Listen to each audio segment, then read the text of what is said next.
लोगों के लोकतंत्र में युवाओं के बारे में भी जो बेरोजगार हैं, जो शिक्षित होकर के बढ़िया डिग्री ले लेते हैं और बेरोजगार घूमते हैं, तो उनको सरकार को क्या ऐसा व्यवस्था देनी चाहिए जिससे जो है वो कुछ उनको रोजगार मिल सके और देश कैसे तरक्की में बढ़ेगा, इसके बारे में कुछ आप बताएं। सर, हम वरिष्ठ पत्रकार हैं और जो है ज़मीनी हालात से हम वाकिफ़ हैं। यहाँ पर हमने देखा है कि हर गांव में और शहरों में जो नवयुवक हैं उनके पास धन की कमी है, वो कुछ चाह कर के भी नहीं कर सकते हैं। जो राष्ट्रीयकृत बैंक हैं वह जो है कोई भी कार्य जो ऋण के लिए है उसके लिए धन न दे करके केवल व्यवसायिक जो पूर्ववर्ती व्यवसायी प्रतिष्ठित हैं उन्हीं को ही ऋण देते हैं। उन्होंने ऐसा जो है बाधा खड़ी कर दिया है कि आप जो है एनपीए का डर अगर है कि ऋण हमारा नहीं होगा तो वह जो है किसान या नागरिक अपनी मकान को या अपने खेतों को बंधक अगर करके 10 लाख से 25 लाख का ऋण लेता है तो वो तो वसूली कुड़ुक करके कर लेते हैं। अब तो जो है नया कानून बन गया है, दिवालिया कानून है, सरफेसी कानून है। तो ऐसी स्थिति में सरकार जो है अनाप शनाप कल्याणकारी खर्च करके और जो है ठोस कदम नहीं उठा रही है कि जिससे अपने पैरों पर लोग खड़े होना सीखें।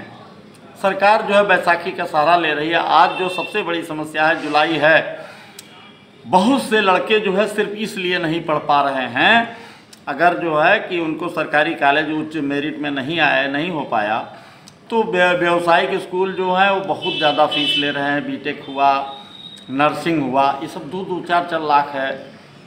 तो ये व्यावसायिक शिक्षा वो नहीं ले पा रहे हैं। लैब टेक्नीशियन का हो गया, जो व्यावसायिक शिक्षा है जिससे गवर्नमेंट अगर इनको जो है ऋण दे करके इनको पैरों पर खड़ा करना चाहती है तो उससे विदेशों में भी ये अपनी सेवा दे करके यहाँ विदेशी मुद्रा अर्जित कर सकते हैं। लेकिन सरकार की मॉनिटरिंग न होने के नाते हमारे जो है उत्तर प्रदेश सरकार में वित्त मंत्री और केंद्र सरकार के वित्त मंत्रालय में भी जो है कमियाँ होने के नाते ये नहीं हो रहा है। रिजर्व बैंक जो है वो भी नाबार्ड का है कि किसान की समिति बनाओ और जो है दुनिया भर का जो है उसमें गंवार आदमी, अशिक्षित आदमी जान ही नहीं पाते हैं। चालाक लोग अपना जो है समिति बना के फर्जी तरीके से उसका मिसयूज करते हैं।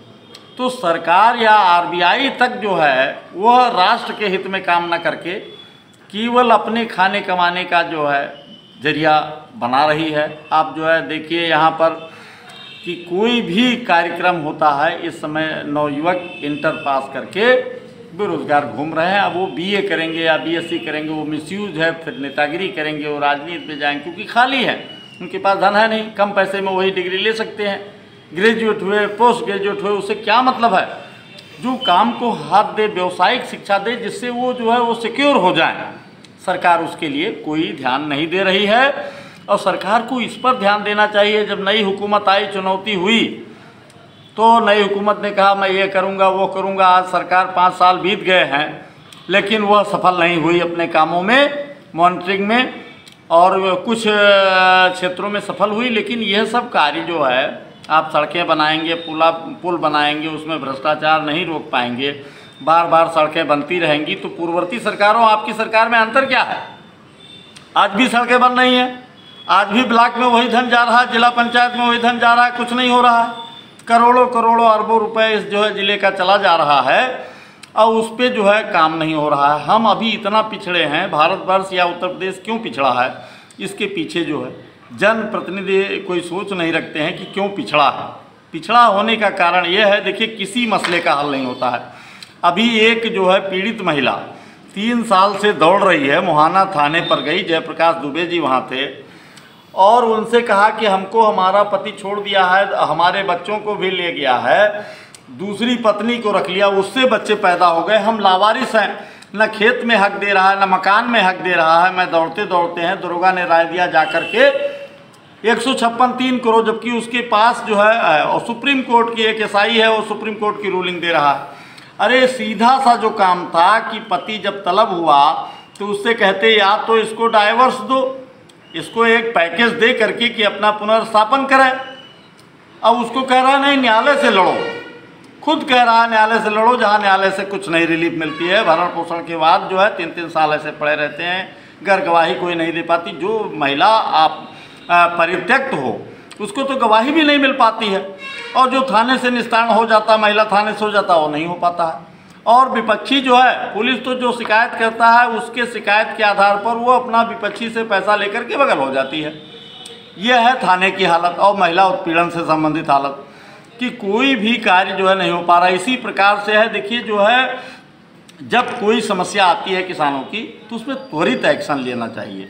त्वरित एक्शन का मतलब यह है, एक यही ढेंसा का जोगिया कोतवाली का मंगरू प्रजापति जो मूर्ति, हाथी की मूर्ति बना करके अपना जो है रोजी रोटी चला रहा है, उसके यहाँ पर एसडीएम साहब जो है और तहसीलदार महोदय ने एक मुरली जायसवाल से उनके कहने पर उनको रास्ता देने के लिए उसकी ग्राम समाज की ज़मीन से उसको 50 वर्षों से जो पक्का मकान बना होता उसको ध्वस्त कर दिया।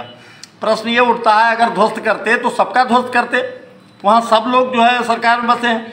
एक आदमी का मनमानी रूप से, अर्थात जो ऑब्लाइज करे, जो पैसा दे, जो रिश्वत दे, उसके हित में जो है एक्शन है, उसी में जो है जनप्रतिनिधि भी साथ दे देते हैं, विधायक हैं चाहे एमपी हों, और जो है उसको ध्वस्त करवा दिया। वो पानी की समस्या है, उसका नल का है, उसकी गाय भी चोरी करवा दी और बुलडोजर चलवा के 2 दिन में जिला प्रशासन ने काम तमाम कर दिया। वो जो है मुकदमा ही लड़ता रह गया, अपने ज़मीन को बचाने के लिए कुछ नहीं हुआ। और जबकि जो है कस्तूरबा का रिपोर्ट लेखपाल ने दिया, कस्तूरबा ने कोई लड़ाई नहीं लड़ी। कस्तूरबा अपनी बाउंड्री जो है पहले से ही जो है निर्माण करके अलग हो गई है, उससे कोई लेना देना नहीं था, तो इतना पक्षपात करता है। आज एक नया प्रकरण ये आया कि वही मुरली जायसवाल के ग्रुप के एक जो है वो नया प्रधान आया है, उस प्रधान ने महादेवा की ज़मीन, दूसरे गांव की ज़मीन में वो अपना खर खरिहान जो एक समझौते के तहत दूसरे आदमी से, एक विश्वकर्मा से प्राप्त किया था, उसको कहा तुम हटा लो। बताइए, उस पर उसने एडीएम साहब को दरखास्त दिया, उस पर थाने तक कार्रवाई गई, कहे नहीं प्रधान जो कहेगा वही सच है। अब भाई प्रधान जो है ढेंसा का है, महादेवा में हस्तक्षेप कर रहा है वो, और हस्तक्षेप किस लिए? अगर उजाड़ो तो सबको उजाड़ो, 115C की कार्रवाई करो तो सब पर करो कि एक आदमी पर करेंगे आप? तो पक्षपात से पीड़ित है, कोई समस्या का हल नहीं हो पा रहा है। आप ये बता दें कि अगर यहाँ पर जो है सरकार के धन का गबन हो जा रहा है, उसमें 4-4 साल लग जा रहे हैं, रिकवरी नहीं होती है, और गंवार आदमी तो जो है वो खुद नहीं जान पाता है कि हमको मुआवजा कैसे मिलेगा। कोई चालाक आदमी आता है, उसे कहता है इस तरीके से कर लो, इस तरीके से कर लो, तो उसकी सब निष्पक्षता से जांच हो करके जो असली फ्रॉड करने वाला है, फ्रॉडुलेंट आदमी है, फर्जी वसीयत पर कार्रवाई हो जाती है, उसी पर जो है पैसा ले करके तहसीलदार आर्डर कर दिया करते हैं। ये सब क्या है? अगर यह सुधार नई हुकूमत, जिसको जनता पीड़ित होती है तभी ना परिवर्तन होता है, अगर नहीं कर पाती है तो फिर सरकार से क्या अपेक्षाएं होगी? न केंद्र सरकार अगर मदद करे, ना जो है उत्तर प्रदेश सरकार मदद करे।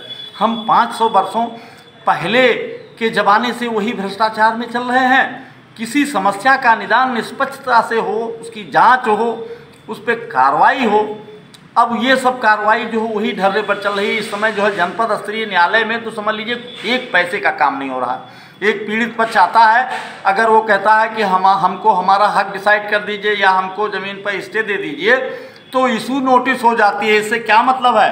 विपक्षी तो बेईमानी कर ही रहा है। अगर यह प्रथम दृष्टया गलत है तो इसको तत्काल कुछ रिलीफ दे करके विपक्षी को तलब कीजिए, उसका सबूत शहादत लीजिए। अगर यह गलत है, झूठा मुकदमा दाखिल किया तो इसके खिलाफ कार्रवाई कीजिए, लेकिन वो कुछ नहीं करता है। यहाँ पर 156(3) के मामले में सब एक रूलिंग माननीय सुप्रीम कोर्ट ने दे दिया है, उसी पर जो है 50 में 45 मुकदमे जो है 156(3) के खारिज कर दिए जाते हैं। FIR तक नहीं होती है, जबकि पुलिस भ्रष्टाचार में बाद में फाइनल रिपोर्ट भी लगा देगी, ये भी है, लेकिन FIR तो हो कम से कम, तो उसको तसल्ली रहे कि हाँ जांच क्या हुई।